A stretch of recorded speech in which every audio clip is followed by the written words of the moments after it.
Lepo pozdravljeni. Posavsko gospodarstvo je v lanskem letu poslovalo pozitivno.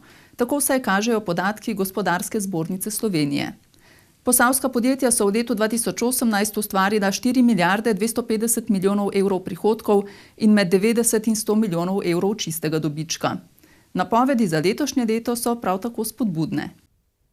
Po besedah direktorja Posavske območne zbornice Gospodarske zbornice Slovenije Darka Goriška je bilo leto 2018 za posavsko gospodarstvo eno uspešnejših let doslej. Lahko se pohvalimo, da bomo vse skupaj imeli preko 4 milijarde 250 milijonov evrov prihodkov. Seveda glavnino teh prihodkov je oziroma bo ustvarjenih na tujih trgih. Posavsko gospodarstvo je izvozno orientirano, med 60 in 65% bo vseh prihodkov na tujih trgih.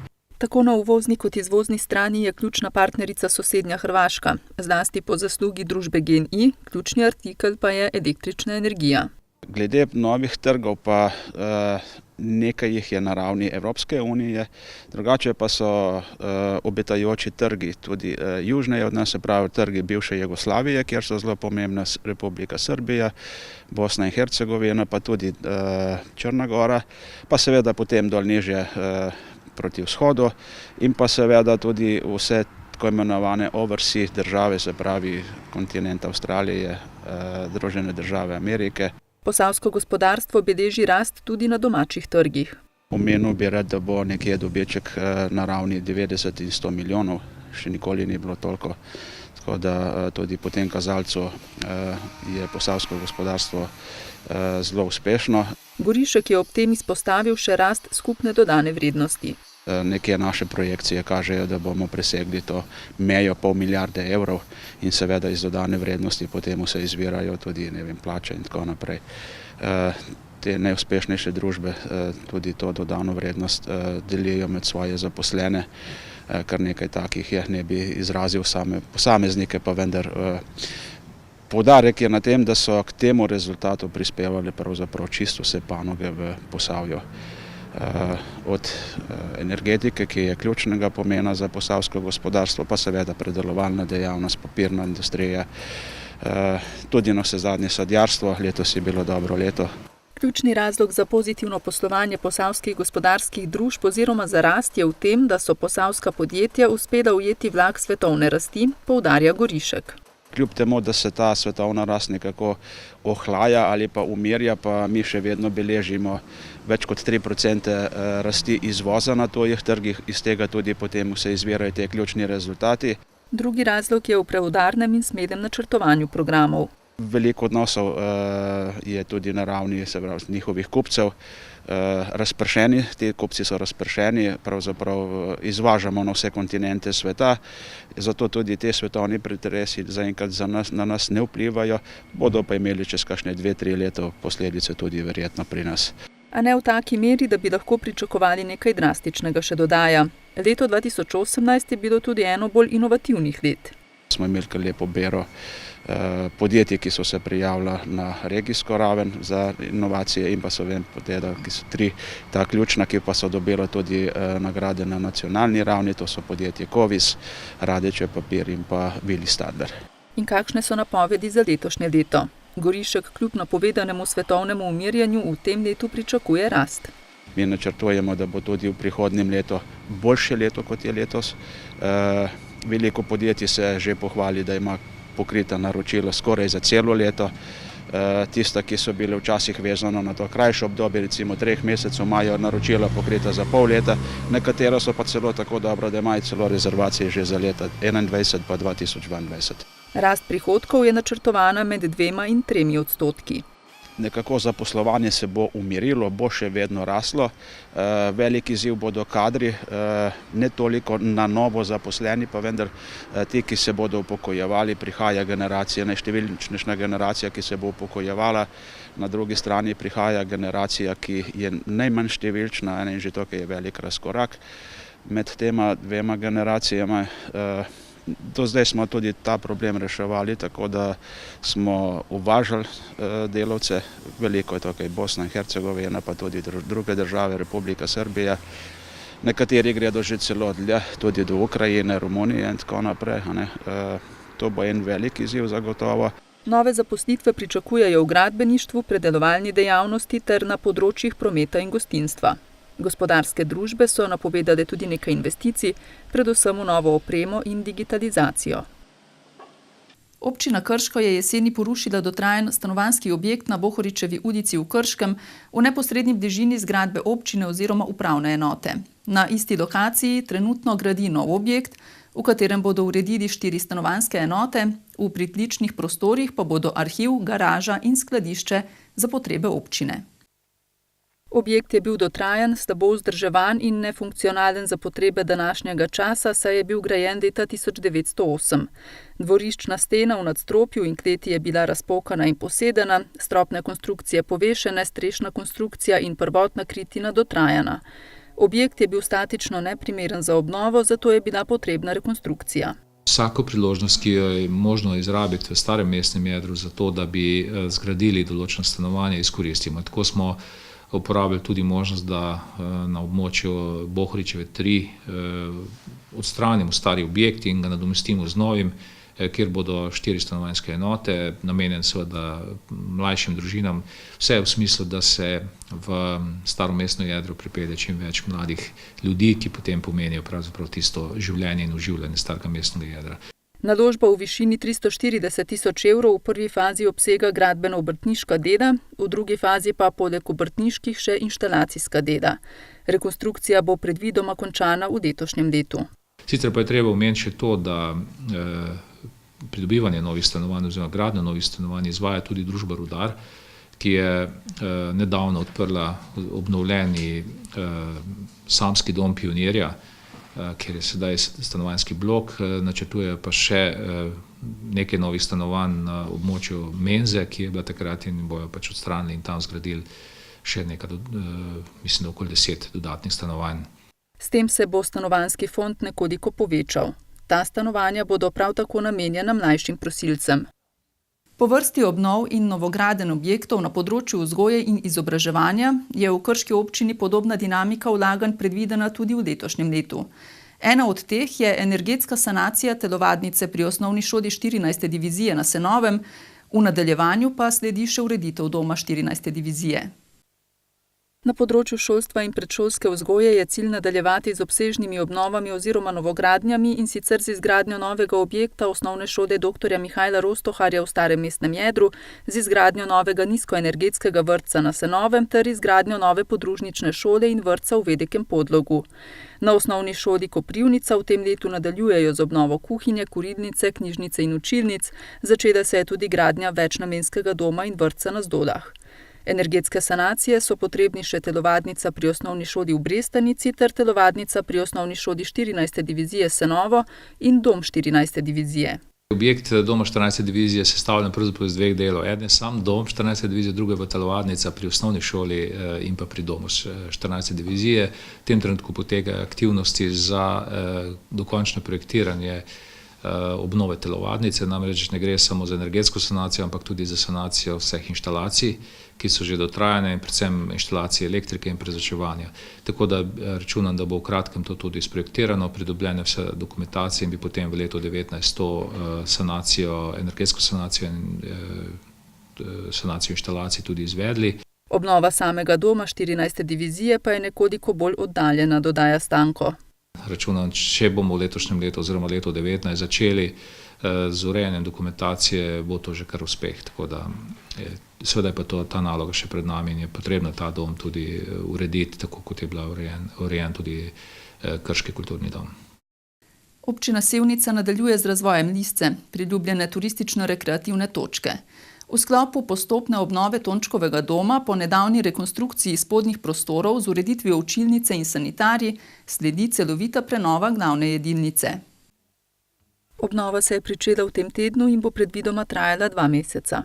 Razvoj teče svojo pot in z razvojem Lisce smo zadovoljni, povečuje se obisk in k temu primerno potrebno tudi posodobiti objekt.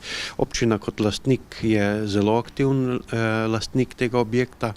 Naša želja je urediti Lisco na primeren nivo, tako obiskani točki, in v letošnjem letu je plan prenove te jedilnice. Za obiskovalce prenova ne pomeni ovire. Za gostinsko ponudbo bo poskrbljeno tudi v naslednjih 2 mesecih z uporabo drugih obstoječih kapacitet.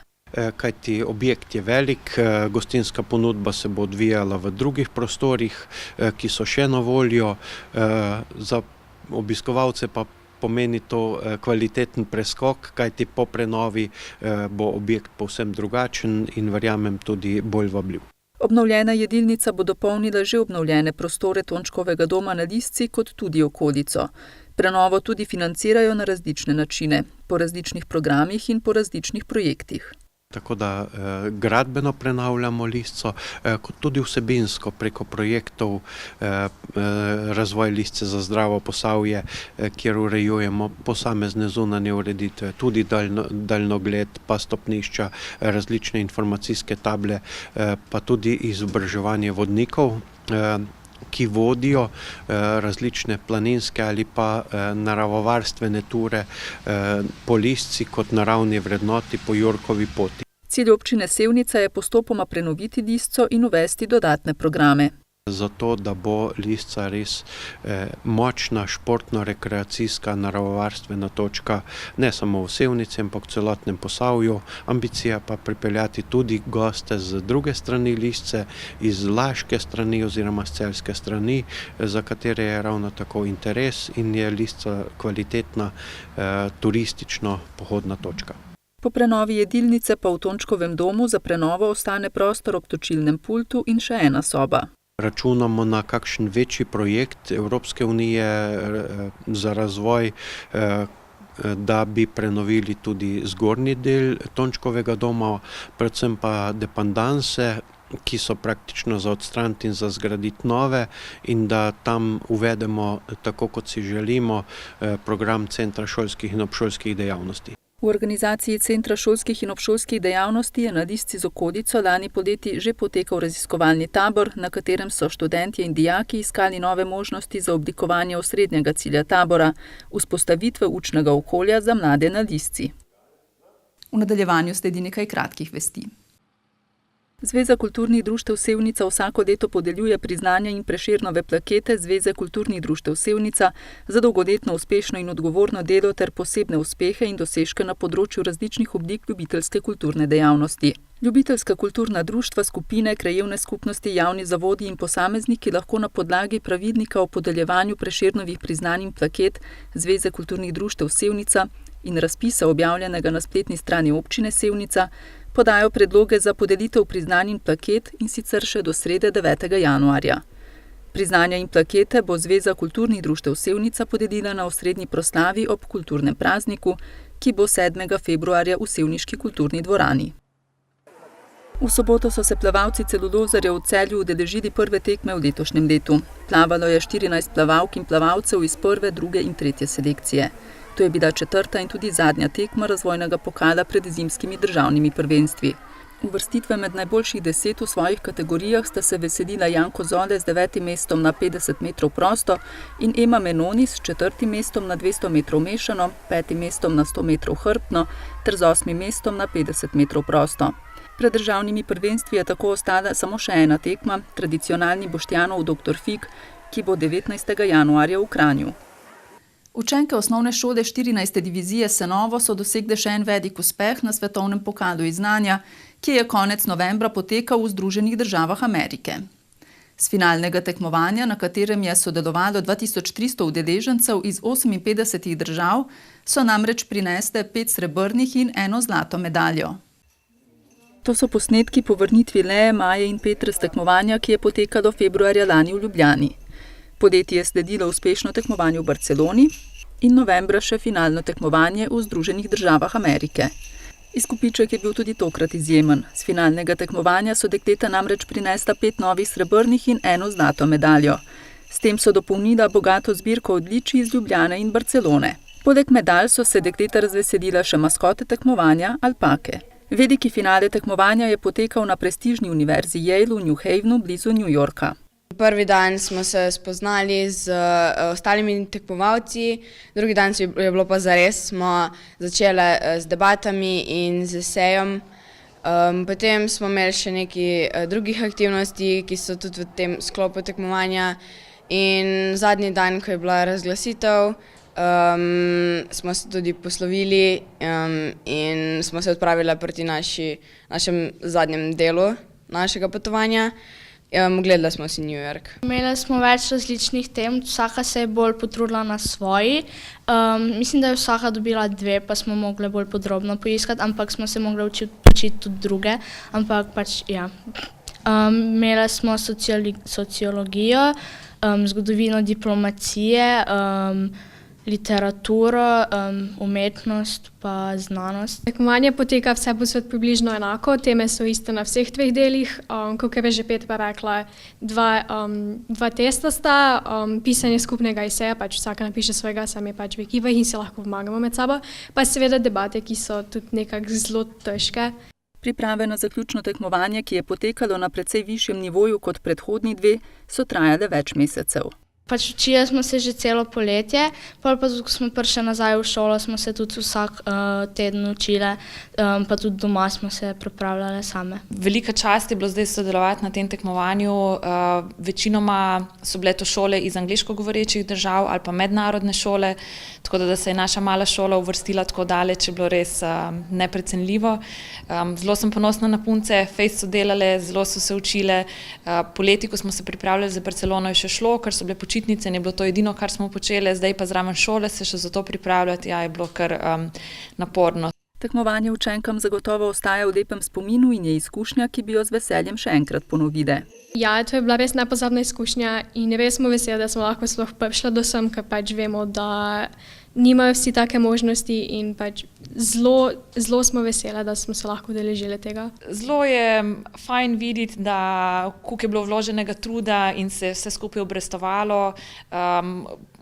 Punce so izgubile ves strah in pred angleščino in pred tujci in nimajo težav z komuniciranjem, sporazumevanjem, znajdejo se po mestih, po letališčih, tako da tudi drugače celostno gledano se mi zdi, da je bila ena super izkušnja in sem vesela, da so jo dali skozi. Na osnovni šoli 14. divizije so nad pokazanim znanjem učenk navdušeni in nanje zelo ponosni.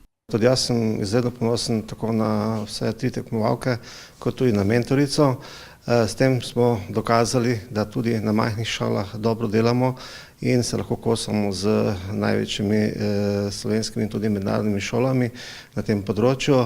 Seveda je res to še posebno glede na to, da so deklice, ki imajo le kot drugi tuji jezik angleščino, vemo pa, da so na tem tekmovanju večina šol, ki imajo angleščino kot osnovni, kot prvi jezik. Pridobljeno znanje bo dekletom zagotovo koristilo pri nadaljnjem šolanju in glede na to, da so devetošolke, jih kmalu čaka izbira srednje šole. Zaradi doma bi najverjetneje šla v strojno poklicno, ampak imam tudi nek pač željo do jezikov, da bi govorila več, tako da bom se težko odločila. Jaz bi šla na gimnazijo, ne vem še katero. Mogoče Novo mesto ali pa Brežice, nisem pa še čist sigurna. Zaenkrat nimam nekih visokih pričakovanj, ampak pač tudi ciljam na gimnazijo. Osnovna šola 14. divizije bo tudi letos sodelovala na svetovnem pokalu iz znanja. Ekipa še ni izbrana, a je po izjemnem uspehu Petre, Maje in Leje interes med učenci precejšen. Plesalci plesnega kluba Lukec so tradicionalno pred novim letom s 3 plesnimi produkcijami, na katerih se je predstavilo kar 780 plesalcev, kronali še eno uspešno leto, v katerem so ponovno osvojili ogromno vrhunskih uvrstitev ter pobrali lep kup zmag na domačih in tujih plesnih festivalih. Konec decembra so se plesalci plesnega kluba Lukec predstavili občinstvu na zaključnih predstavah v Brežicah, Sevnici in Krškem, kjer so zaplesali v zimski deželi.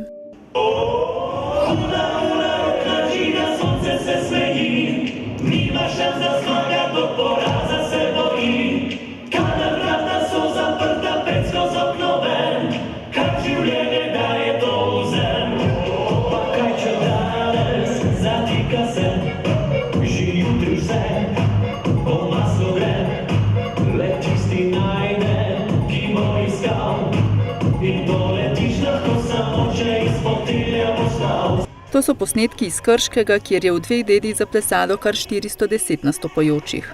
tako da v prvem delu nastopajo plesalci, ki obiskujejo naše plesne krožke na osnovnih šolah v občini Krško in pa v Kostanjevici na Krki.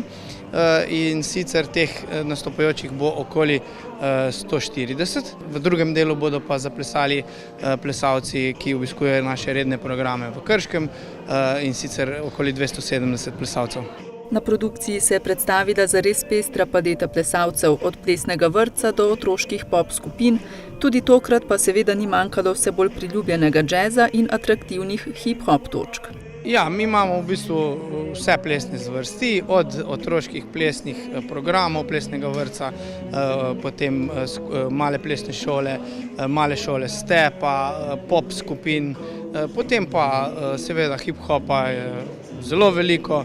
Imamo tudi letos več jazz skupin, imamo 3 jazz skupine, otroško, potem pionirsko in pa člansko, tako da tudi jazz se lepo razvija. Tudi standardne in latinsko-ameriške plese si bomo lahko pogledali in pa orientalske plese. Programi hip-hopa so že nekaj sezon najbolj obiskani. Ampak to je pač trend, ki je in bo najverjetneje še nekaj časa takšen. So pa tudi drugi programi, se trudimo, da imamo čim bolj pestro paleto različnih plesnih stilov.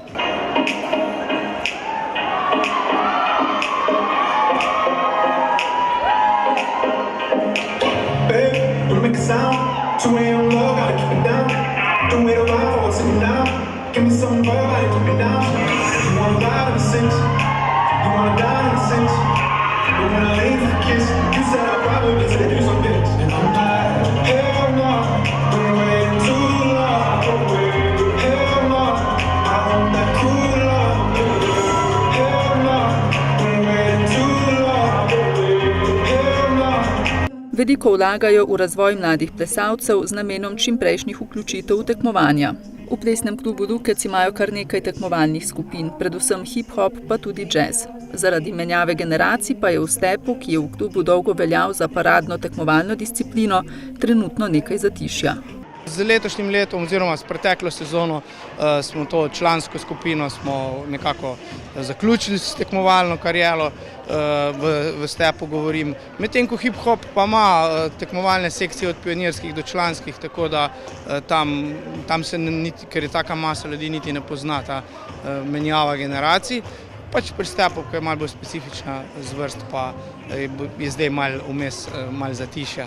Ampak prihajajo mladi in nadebudni plesalci in lahko si od njih obetamo še veliko. V novem letu sicer plesalce že čakajo novi izzivi. Takoj po novem letu se v našem klubu začenjajo priprave na naš festival, ki ga organiziramo od 8. do 10. februarja. To je Master Dance festival, ki bo v Brežicah. To je zelo odmevna in že kar prepoznaven plesni dogodek v širši regiji. Prihajajo plesalci iz Hrvaške, Bosne, Makedonije, Srbije, Madžarske. Potem pa od marca naprej pa, bi rekel, te redna tekmovanja naših modernih tekmovalnih plesov, standardnih latinsko-ameriških plesov ter udeležba na raznih festivalih. Vse tja do konca sezone z državnim prvenstvom konec junija.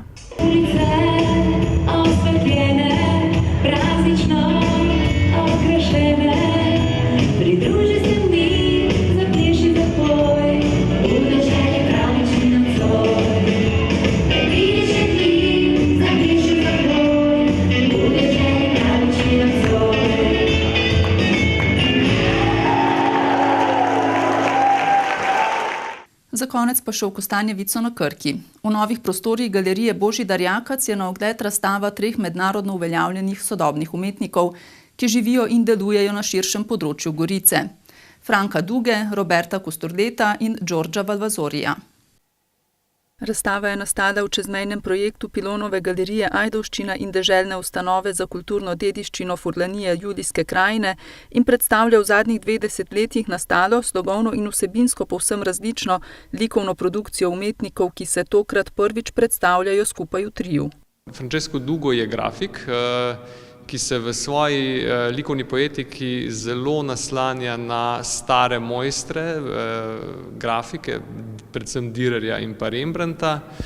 Predstavljenih pa je tukaj tudi nekaj njegovih individualnih pristopov, predvsem iz začetka njegovega likovnega ustvarjanja, kjer dela neko simbiozo podob živali, ptičev in pa avtoportretov. Vključen je tudi njegov komentar na zelo znano krajo slike Mona Lise leta 1911. So jo Italijani nekako zmaknili v Louvru in jo prinesli v Italijo in potem so seveda jo našli in jo vrnili nazaj.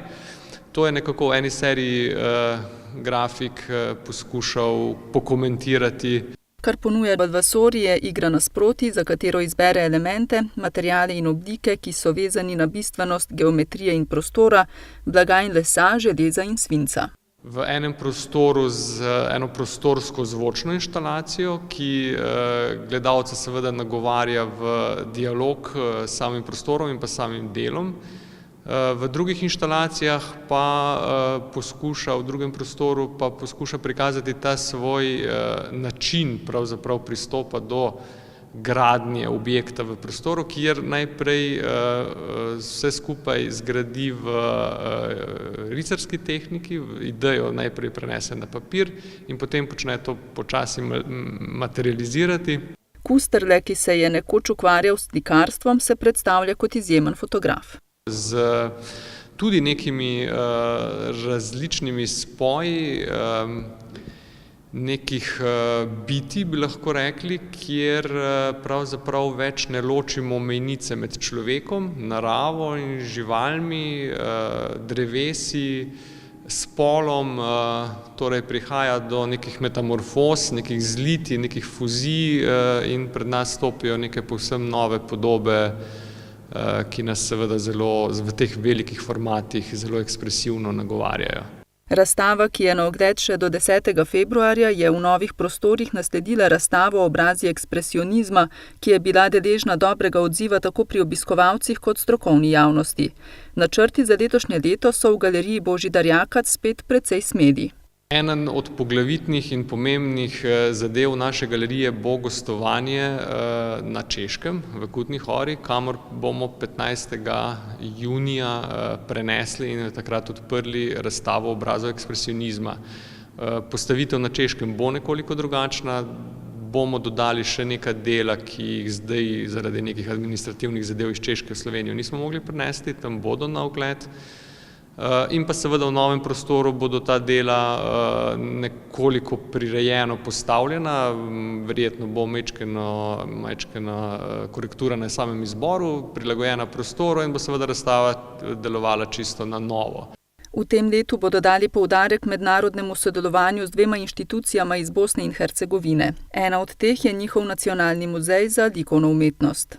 Z njimi pripravljamo eno manjšo potovalno razstavo, kot jo oni imenujejo. Zelo zanimiv projekt, kajti že nekaj let nazaj so se pravzaprav s 6 umetniki vprašali v razstavi z naslovom Dosije Bosna in Hercegovina, kam ta država gre, kakšen položaj je likovna umetnost in seveda po vseh teh letih pravzaprav žalostno ugotavljajo, da so še vedno na tisti točki, ko so se o tem začeli spraševati. Drugi projekt, ki ga pripravljajo v sodelovanju z Muzejem sodobne umetnosti iz Banja Luke, je projekt slovenske skupine Irvin in Sarajevskega zgodovinskega muzeja, ki je prispeval likovna dela. Ta dela so Irvinovci seveda aranžirali, bi lahko rekli, ali pa zapakirali v svojo likovno poetiko in jih gledalcu predstavili v neki povsem drugačni in pa novi podobi, kontekstualno spremenjeni. To bo v nekdanji Samostanski cerkvi in mislim, da bo tudi tukaj pravzaprav, tako kot v Bosni in Hercegovini, ker je bila razstava že odprta v Banja Luki, dala eno drugo konotacijo, en drug pogled na to. Jeseni sledi razstava Nevena Bidiča v nekdanji Samostanski cerkvi in nato še retrospektivna razstava Nandeta Vidmarja. Spoštovani gledalci, drage gledalke, to je vse, kar smo pripravili v tokratnem Posavskem tedniku. Bodite z nami tudi prihodnji torek. Do takrat pa hvala za pozornost in nasvidenje.